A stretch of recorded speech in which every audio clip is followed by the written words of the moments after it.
पुरी जिला अस्तरंगे दिन द्विपहर सरीपुर प्राथमिक विद्यालय परिसर भितर शिक्षकों को मरणातक आक्रमण कटुरी और लुहा चापड़ धरी अचानक चारि दुर्बृत्त स्कूल गेट भांगी पशि शिक्षकों को माड़ मारिले।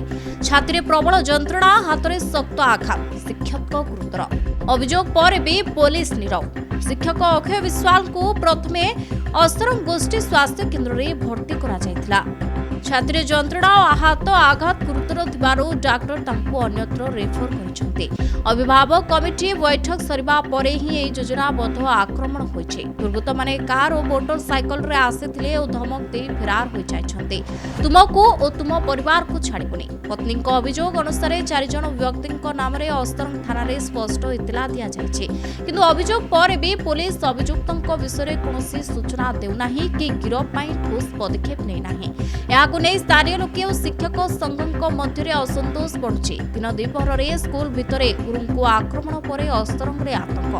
अभिभावक पचारुछंती जदि गुरु सुरक्षित नुहंती तेबे पिला केमिति सुरक्षित। पीड़ित शिक्षकों को तुरंत न्याय दिया जाऊ एवं 4 दुर्बृत्तों को 24 घंटा भितर गिरफ करी कड़ा दंड दिया जाऊ। नचेत ब्लॉक रो समस्त शिक्षक आंदोलन को लाइबे। सर आज स्कूल आस्तिले आउ तांकर कोन मीटिंग थिला मु तो जाननी। से मीटिंग रे संगे फोन आसला जे तम स्वामी अचत होइकरी पडिछंती। मु आसी पहुंचला परे समस्त कहले से माने कोन करछंती।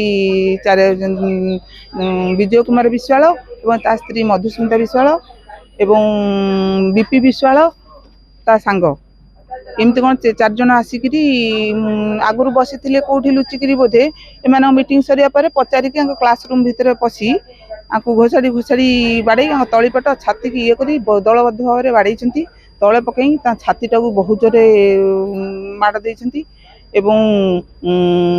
तलीपेट कोलगात बाड़े घोषाड़ी घोषाड़ी नहीं जाऊे गेट कार पाखक कहते भुजाली आण चपड़ आण काटिकी टिकटिक करदेबू एवं मारिक फोपाड़ देबू। आज स्कूल रे प्रधान शिक्षक अक्षय कुमार विशाल स्कूल रे थबा बेले तांकर मीटिंग एवं क्लास भी थिला।